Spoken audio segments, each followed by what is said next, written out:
So from here on, we have different types of approaches to budget. Okay, so different companies use different types of approaches for budget.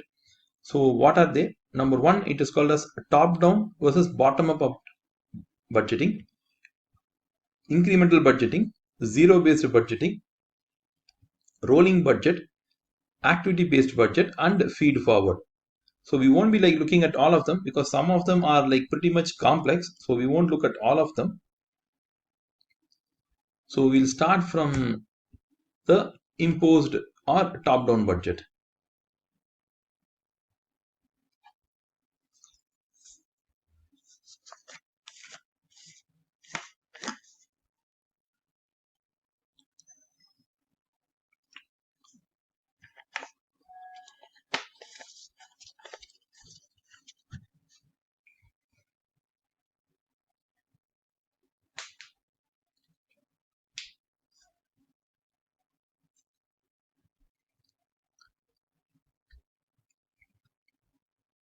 So the imposed or top down budget works like this. The top down budgeting refers to a budgeting method where senior management prepares a high level budget for the company. The company's senior management prepares the budget based on its objectives and then it passes on to the department managers for implementation. Managers may put forward suggestions for the budget before the budget preparation. Whether their contributions to budgeting process will be used or not is at the management's discretion. After the budget is created, the management makes specific allocations to different departments, which must then create their own budgets based on their budget allocations and goals. So, how does this work? So, in imposed budget, it works very similar to what we have discussed here. Okay, in this kind of a model, I think we'll copy the model so that it would be quite easy for us to discuss.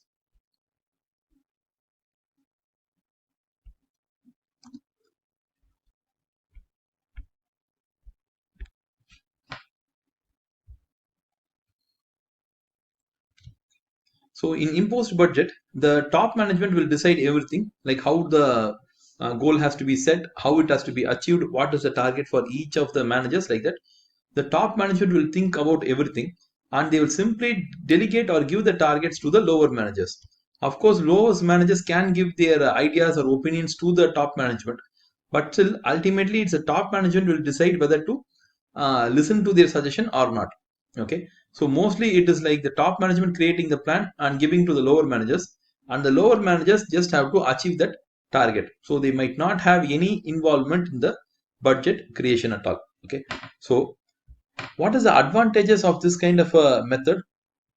See, this is like very authoritative, okay, but still it saves the manager's time. So each manager don't need to think about how to create a budget. Okay, so they don't need to waste their time about thinking how to create a budget. It's already done by the top management. Next, managers may not have the skills to set a budget. So these managers might be like sales managers who are experts in sales, but creating a budget requires support from management accountant or a management accounting department, like that. So usually the managers will not have that kind of skill to create a budget. So why do activities where they are not an expert?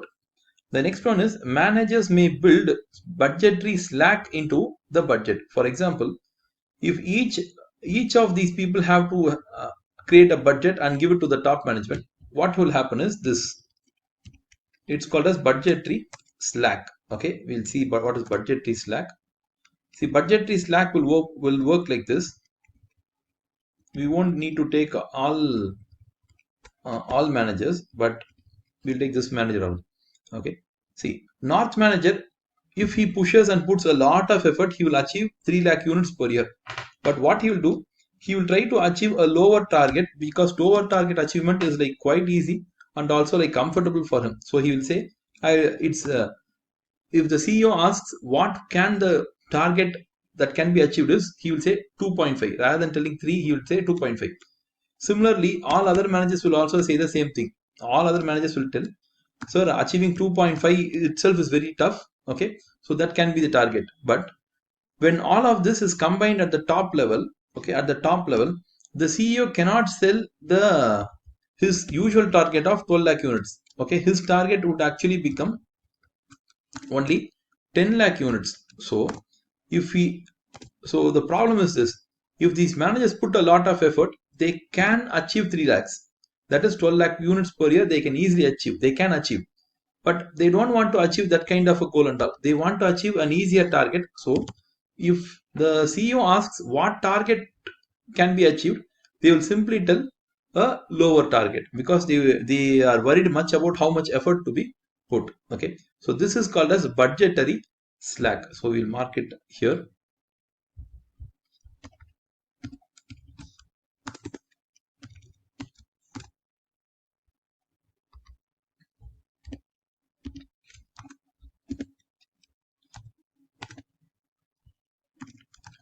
Okay, this is called as budgetary slack.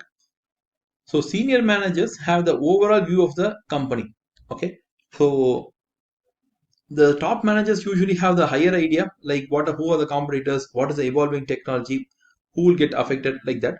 They'll have a better view than the lower level managers. And budget sets by senior managers are more agreeable by other managers. So once a budget has been set by the senior managers, others just have to go and achieve it. Okay, so these are the advantages here. Okay, these are the advantages here, but there are also like quite a number of disadvantages. Okay, so how do we know what are the disadvantages? We will find out what might be the disadvantages in the next topic. Okay, in the next topic we'll get that idea. So the next topic is called as participative or bottom up budgeting. Okay, what is participative or bottom up budgeting? So what we saw in budgetary slack, okay, so that is what is participatory budgeting. That is, the CEO asks the lower level managers to give a target. Okay, and the lower level managers will ask their subordinates to give a target. So it works like from the root level. Okay, the lowest level of employee, for example, in this case,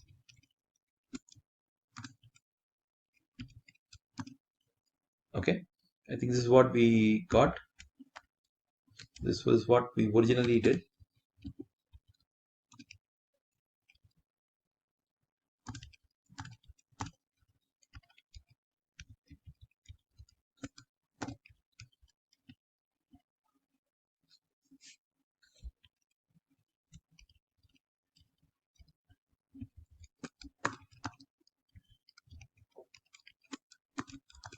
Okay,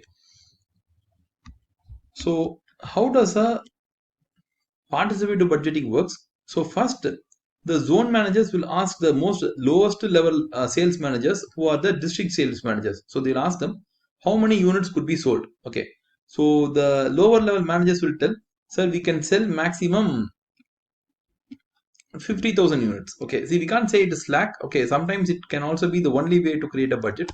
So they will say we can sell 50,000 units per month.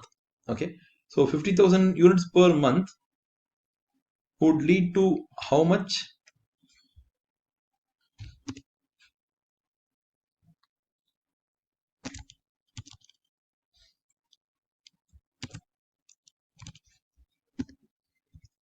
See, that moves to only 30 lakhs. Okay, so that becomes a problem. Okay, when we ask lower level people to give a target, okay, they can give a higher or a lower target. So if they say that, sir, we can maximum achieve like 40,000 units or something, okay, uh, per month, okay, per month. Mm,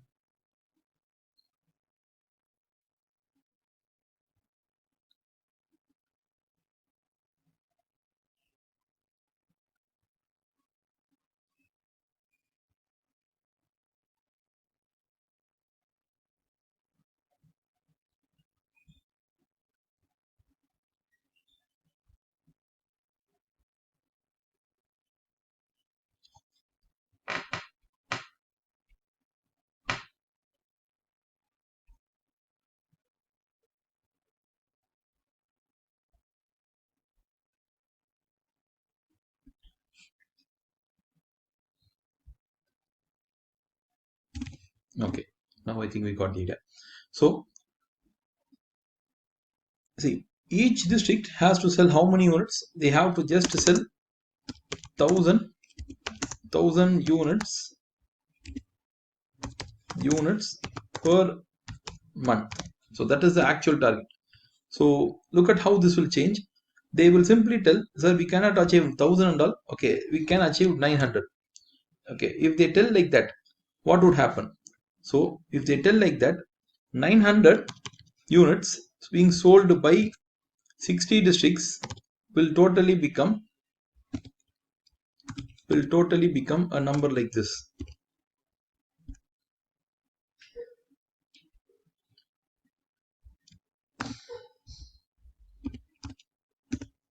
54,000. Okay, so the number of total units will not be sold as 60,000, it will become a 55,000. Okay, so 10% of the sales is cut. Okay, if 10% of sales is cut here, this will not be 75 lakhs. Okay, it will become a 10% cut here also, so it will only become something like 0.68, 68,000 units would be become.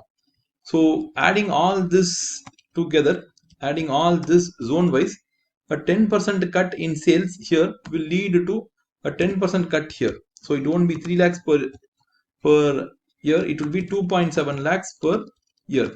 So overall, this sales target will not be 10, 12 lakhs, it would be cut by another 10%. So at each level, what happens? At each level, what happens? The lower level target, if it is cut by 10%, so that is from 1,000 they have cut by 10%. From there on, everywhere, okay, 10% is like cut. Okay, so the overall target will become 12 lakhs. So is it a good thing or not?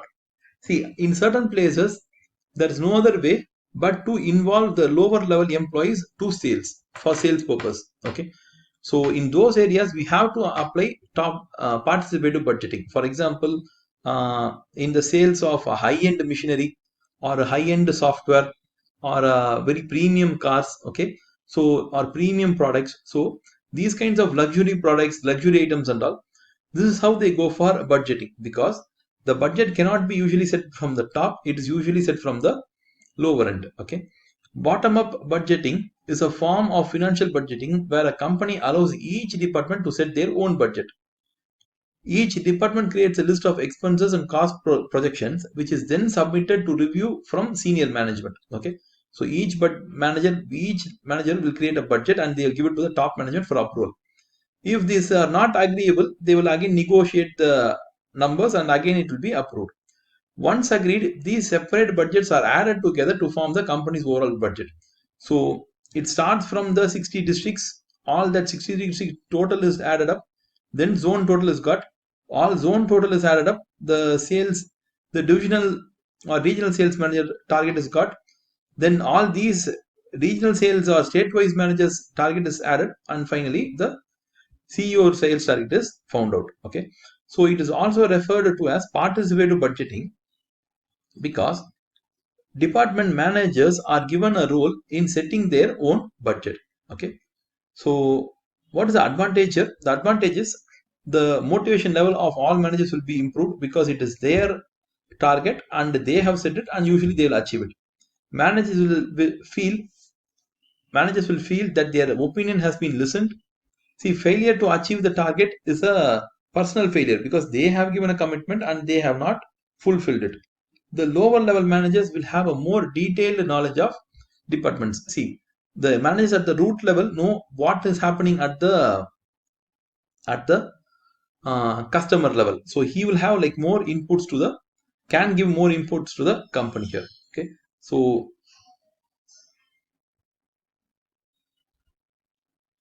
how can we understand the advantage and disadvantage of uh, top up and bottom up budgeting? So we can put it like this.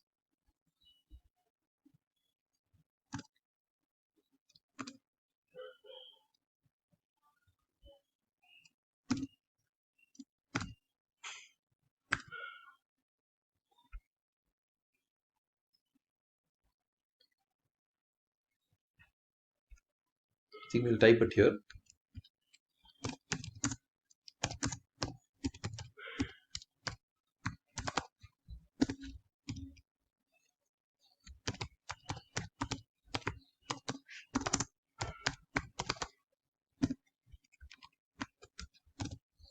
So there is top up budget and a participative budget. Okay, so you have an advantage here. You have an advantage here. See, the advantage of this participative, okay, will become the disadvantage here. So the advantage, so we can put like this: the disadvantage of top up would be the advantage of participative. Okay, and vice versa, the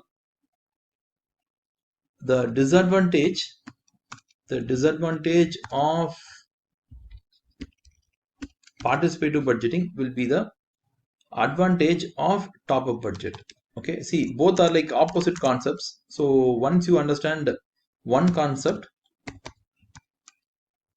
the each concept's advantage, then you can cross relate it to the other, okay, and get the idea.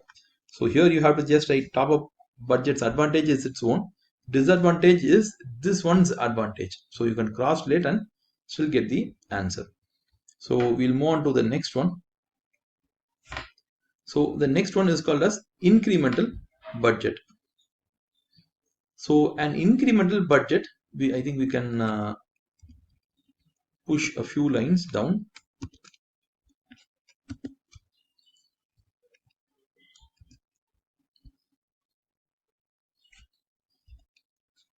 So an incremental budget starts with previous period's budget or actual results and adds or subtracts an incremental amount to cover inflation and other known charges. It is suitable for stable businesses where costs are not expected to change significantly. So incremental budgets are useful for companies which are very stable in nature. Okay, if they are stable in nature, then we can apply this incremental budget. Okay, so what they do is, for example, a company has like units. Okay, we will take like a dairy company.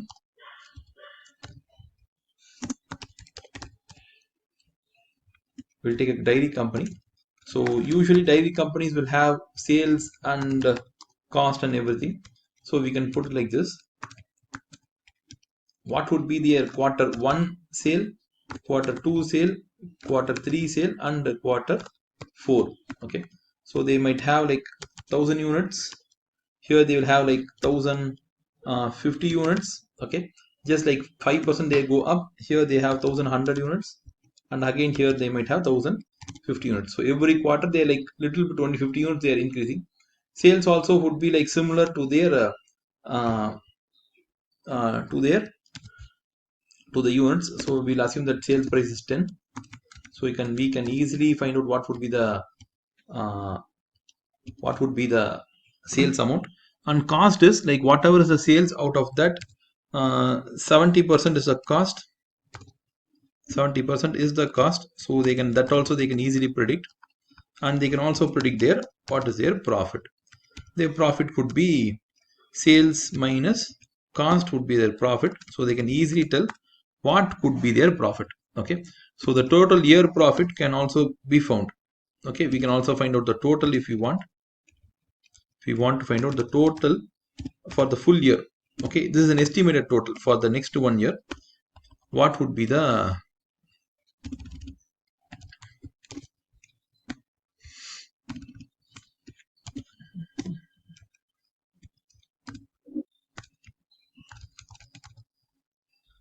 okay, so we got the total also here.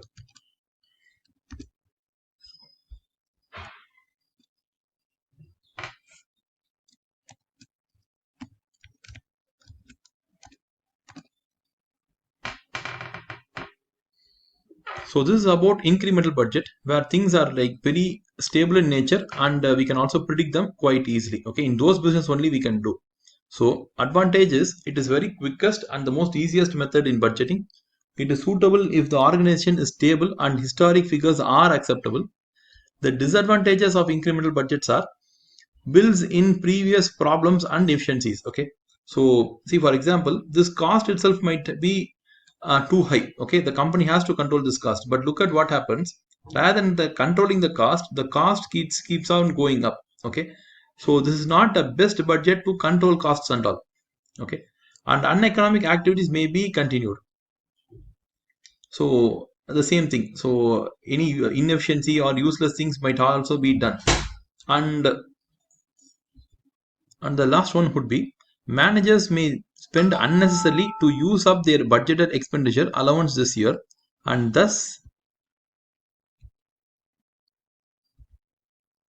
ensuring they get the same or larger budget next year. For example, if we take the production budget manager, we are giving him 7,000 rupees or amount of cost that he could spend. Okay, what happens is he will never try to reduce this cost, because if he reduces his cost, okay, then he has to again reduce from there on. So what he will do is he will never try to reduce the cost here. Okay, and he will only, if it's like allocated, he will fully use that amount, and finally he will only give a bill for it. Okay, so there is no encouragement for him to reduce the cost at all. So that is the drawback of this method.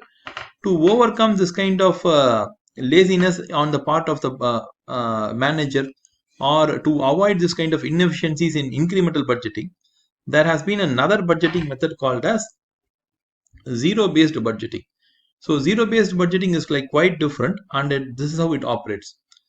It is a method of budgeting that requires each cost element to be specifically justified, as though the activities to which the budget relates were undertaken for the first time. Without the approval, the budget allowance is zero. Okay, so what do they refer to here? Here, assume a manager assume that we take an example of a college. Okay, so in a college, they have to spend money every year on some activities. So every departmental HODs, okay, they will ask for some budgetal amount to run the department. They'll ask for some amount. Okay, so usually if the principal asks like what amount do you want, okay, what amount do you want, they'll usually tell a very high amount. Why? Because if they require like just uh, something like 5 lakhs, okay, they require just 5 lakhs to run their department. What they will do is they will ask for a higher amount. Okay, so usually I think we'll put like this.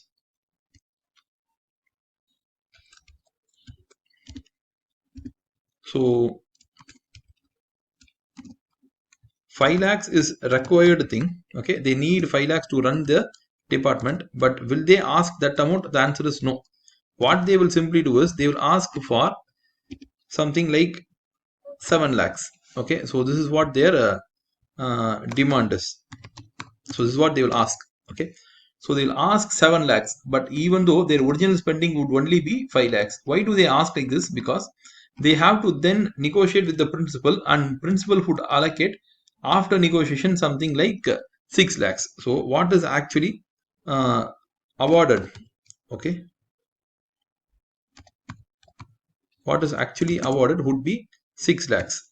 So this becomes a kind of a game between all these parties. So to avoid this, what we can on an alternative way is to find out through ZBB. Okay, we can go for ZBB.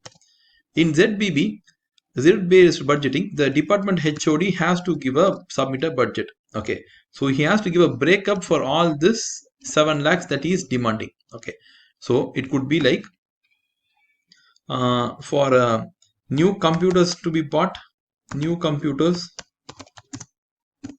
he asks, I think computer spelling is mistake. Okay, for new computers, he requires, he demands, or we put this as demand. Okay, demand. He asks for around 2 lakhs. And for painting the department, he wants another 2 lakh. And uh, for books, library books or something, for library books he wants around some another 1 lakh. Okay, he wants a 1 lakh. And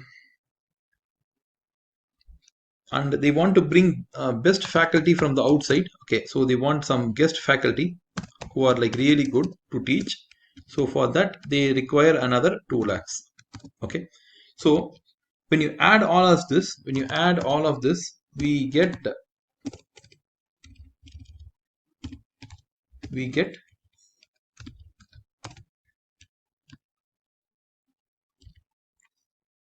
7 lakhs. Okay, so 7 lakhs as a total. But what happens is when this budget is submitted to the principal, will ask out of this which are the most basic, which has to be done this year itself. Okay, he will ask for which is the basic of these that has to be done, and which are like can be postponed. Okay, can be postponed to the next year, like that he will ask. So what happens is the new computers, okay, already there are like old computers, so new computers have to be bought, so this is becomes basic. Painting would have been done last year, so this year we don't need to do, so it is postponed to next year. Books are compulsory and they have to be bought. Guest faculty, we can't say that all we don't need like too much of guest faculty, so he could allocate 1 lakh, just 1 lakh for this year. Okay, and that would be the maximum. So look at how much happened here. So totally the total amount has actually become only 4 lakhs. Okay, so here we are starting from a scratch of zero. First, the principal tells, go and prepare a list of why you do, what is the things you need and why do you need it. Okay. Then then when it's submitted, he will tell, split the list into 2 parts. One is basic and which is like, which can be postponed later. So these are like basic. We cannot like go without them. Okay, to run the year. So these become basics for the year. The other things become the, either they can be postponed, okay, or the budget can be increased in the next year. Okay, so this is about zero based budgeting. So it is like hugely different from what is an incremental budgeting. Okay, so incremental budgeting can also be like this. Okay, where it can also work like this also. So we have already given an example. So the departmental HOD in 2020, he might have given a budget. He might have got a budget of 6 lakhs. Okay, he might have got a budget of 6 lakhs. Okay, and now for 2021 he will say, sir, because of cost increase and all these kinds of increase, okay, at least give me some 10% increase, so that will become 6.6 lakhs. Okay, so this is where incremental budgeting creates problem. Why is this additional, why is this see, what the principal will think is, last year it was 6 lakhs, this year it is 6.6. Okay, so they are asking for an additional 60,000. So is this 60,000 really worth or not? He will only think in that terms. Okay, he will not think in the terms of, first of all, is this 6 lakhs itself, is it worth or not? He will not think in that terms. Okay, so it usually works in the manner of whether the first 6 lakhs itself is worth or not. How do we know? We have to do a ZBB. Okay, we have to do a zero based budgeting. So let's read the theory so that you will get a better idea.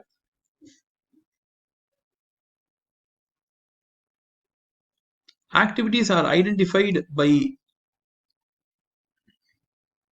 I think we were here. Okay, so it is suitable for allocating resources in areas where spend is non-essential. Okay, so where there's no essential spending, we can apply this, but we can also apply it in many areas. Okay, we can apply it throughout the company also, we can do it.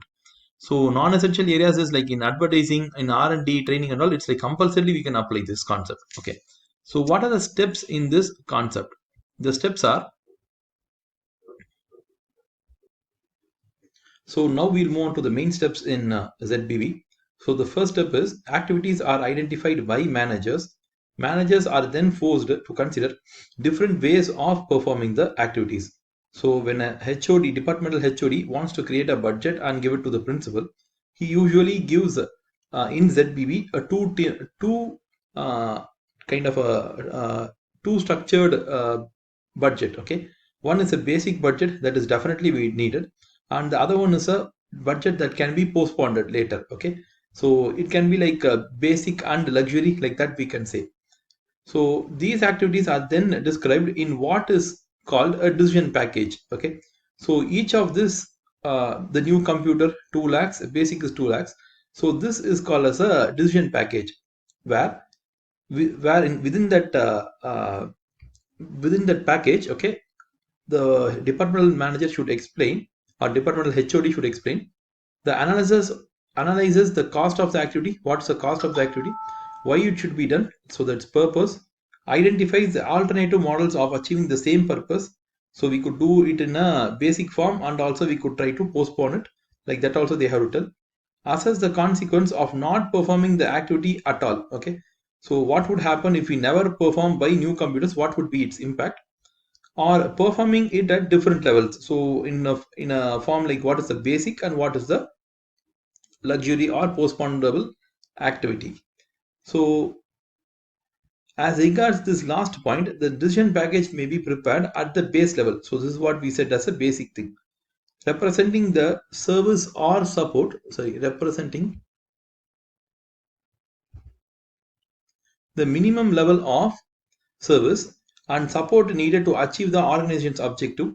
Further incremental packages may then be prepared to reflect a higher level of service. So this is the basic is what we have taken as the base level, and incremental package is a postponed, what we could postpone later.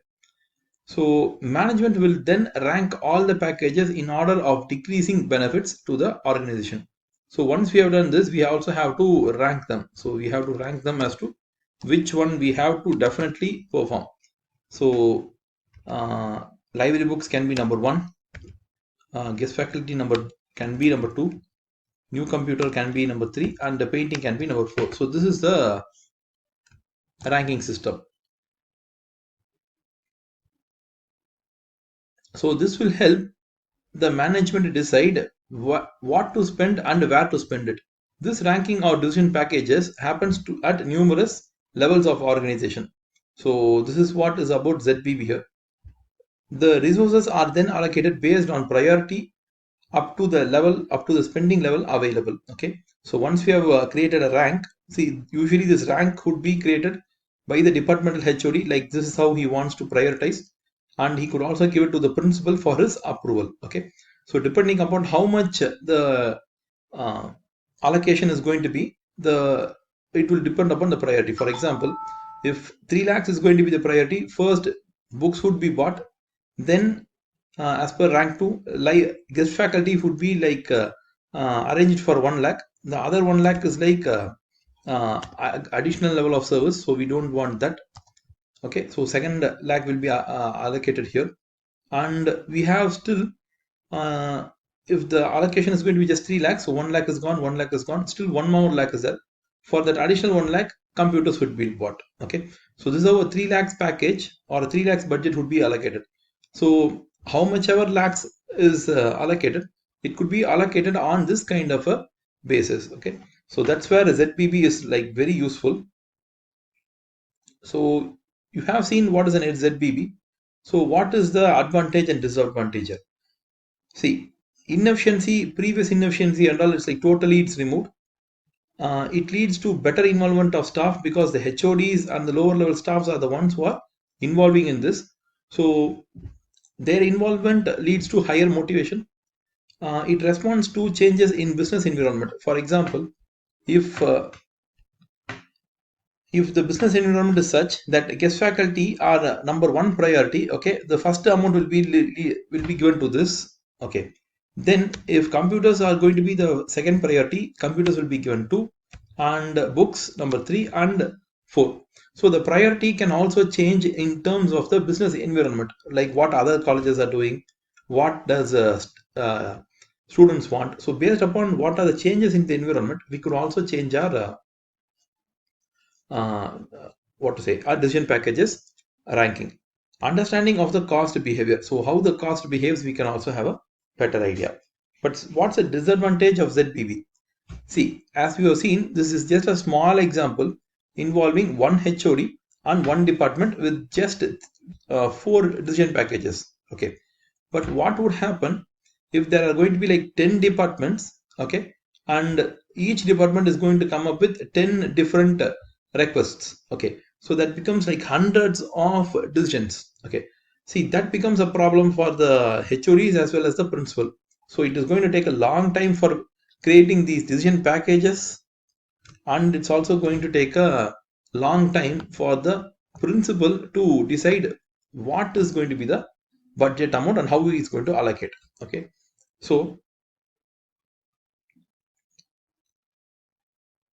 see, the first one is only approved decision packages can be undertaken without deviation. Okay, only the approved things can be done, the non-approved things cannot be done. Number two is the process itself is like very rigid in nature. It is not like much flexible. So HODs have to submit a decision package, principal will approve it. It becomes a rigid thing. Managers may not have the skill. Large amount of time spent on the budgeting process. Ranking can be difficult for different types of activities. Okay, so this ZBB involves a lot of paperwork. It involves a lot of time to do it, and ranking of all the activities is difficult. And the more and more length, larger the organization is, ZBB will become more and more unnecessarily complex. Okay, so that's about ZBB here. So ZBB is actually an alternative to incremental budgeting. So you can write it like this. So incremental.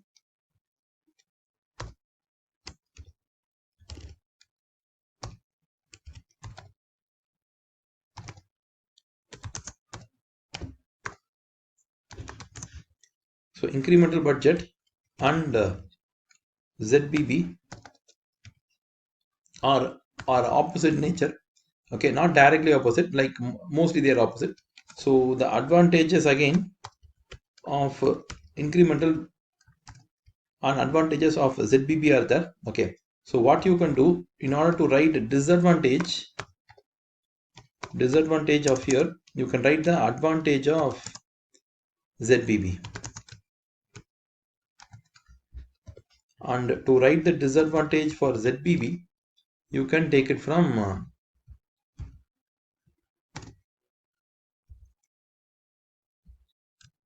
incremental budget.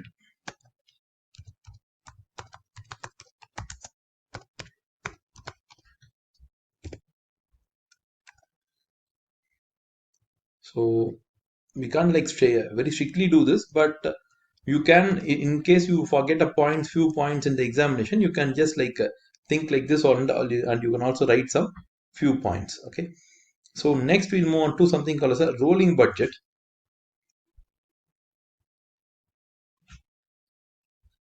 So what is a rolling budget? See, rolling budget is very suitable for companies which are very dynamic in nature. So there are changes are happening so quickly and so fastly. So uh, even an annual budget seems to be useless for these companies. Okay, and they feel that they should have a continuous set of budgets on a regular basis. So normally what happens is a company will prepare a budget.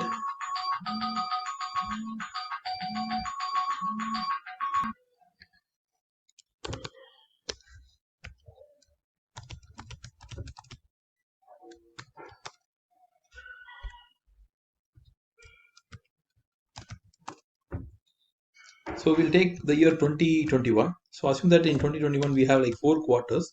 We usually have 4 quarters only.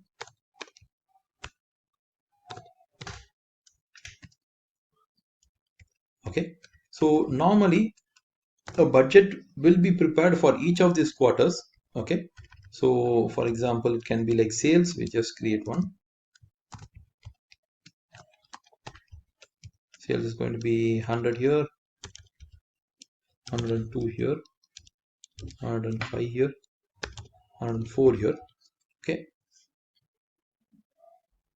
So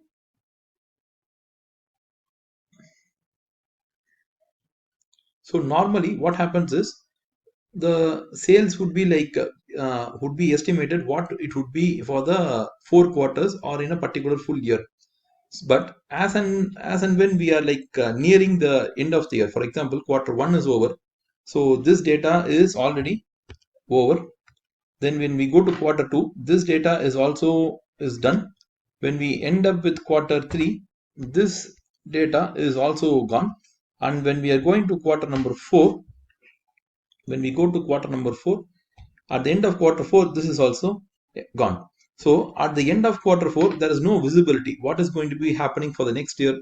What would be the sales for the next year? How we are going to run the company next year? Nothing is available.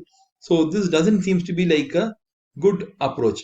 So what happens is a company, whenever a previous quarter is over, okay, whenever one quarter of data is over, okay, what happens is immediately they also create another set of data. Okay, so this would be, so when quarter 1 of 2021 is over, they will create a quarter 2022 quarter 1 sales. So they will say that the sales would be like 105. Okay, so when quarter 2 is over, then immediately another quarter would be created. Okay, another quarter information would be created. Okay, so if you see at any point of time, there is always 4 quarter information which is always available. Okay, so there is no it's a continuous and a recurringly created budgets. So at any point of time, the company does not lose its visibility, because in a normal case, the company will lose its visibility when it comes to when it moves to the end of the year. Okay, for example, in quarter 4, they don't usually have any information, but in this case, when quarter 3 is over, also when quarter 4 is over, okay, immediately another set of information is opened. So even when the quarter 4 occurs, okay, even when quarter 4 of 2021 occurs, it doesn't mean that the company does not have any visibility. The company will immediately keep on having some visibility in its budget. Okay, so this is called as a rolling budget. So hope you guys got an idea.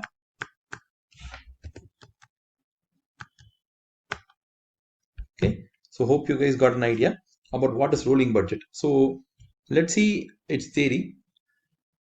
A budget, usually annual, kept continuously up to date by adding another accounting period, example, a month or a quarter. So what we have done here is, for a quarter we have did, we can also create a monthly budget. Okay, when the earliest accounting period has expired. So when Q1 of 2021 is expired, immediately Q1 of 2022 is automatically created.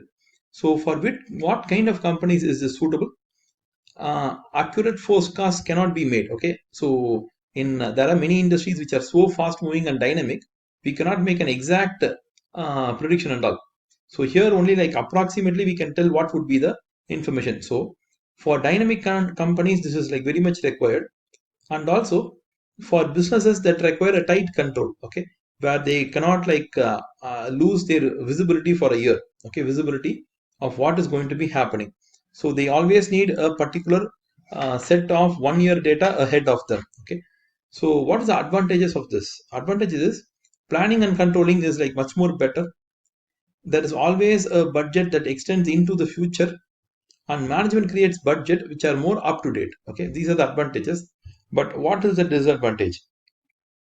There are like several disadvantages in practical, because if you see here, every quarter, okay, before every quarter ends, all the departments in the company has to create fully a set of budget. Okay, so if you take a company, the production manager, marketing manager, HR manager, okay, sales manager, advertising manager, all of them have to create a budget. Okay, they're not going to create a yearly budget, but they have to create quarterly budget every time before the end of each quarter. So at least they have to allocate some 5 days for doing this. Okay, so in a year, if you see, they would allocate every quarter 5 days. So in a year they are allocating like 20 days of their time for budgeting itself. So it is a costly thing, and it is a time consuming. It also demotivates the employees because they have to spend a large amount of time. Also, the management accountant would also have a huge amount of work, because they have to keep creating the master budget, cash budget for the upcoming periods, and the targets might also change. Okay, but the problem is, as this concept becomes a very uh, again and again used or repeated concept, at one point of time managers will feel, okay, why should we spend so much of time? Let's add like 2% of the last quarter, or let's add 5% of the last quarter. So at one point of time this becomes an incremental budget. The purpose of it is not an incremental budget, but it might become an incremental budget. Okay. And there is also the problem of version control. Why version control is, see, when we are trying to, when Q1 and Q2 are over, okay, we have Q3. Q3 we have estimated it to be 105 of sales. But what happens is, when in a rolling budget, we might change this information from 105, it can move to 106, and this might move to 105. This might move to 104. So what happens is, whenever each quarter is added, okay, all the remaining quarter numbers are again revised. Okay, so next time when quarter 3 is going to get over, so this is over, and we are creating a quarter 3 information. When you create quarter 3 information, okay, like 107, when you create that, you also have to revise like what happens in terms of the other quarters. Okay, so we are with better data and an idea now. So we'll see that 105 is too much. We can say it is going to be 102. Okay, 105 and 106 or 107. Okay, so can you see here, we have changed the Q4 data 3 times. One was the original, okay, second time when we added this data, and third time for this data. So every time you add a quarter, this information keeps changing. Okay, that means any target that you set will keep on changing. So that is why the problem of version control comes up. Okay, because one manager will think it is version number 1 sales, another version number 2 sales, another version number 3 sales. So the problem here becomes that as all numbers are revised each time, okay, it becomes a problem. Okay, it becomes a problem of confusion here. So that's about a rolling budget.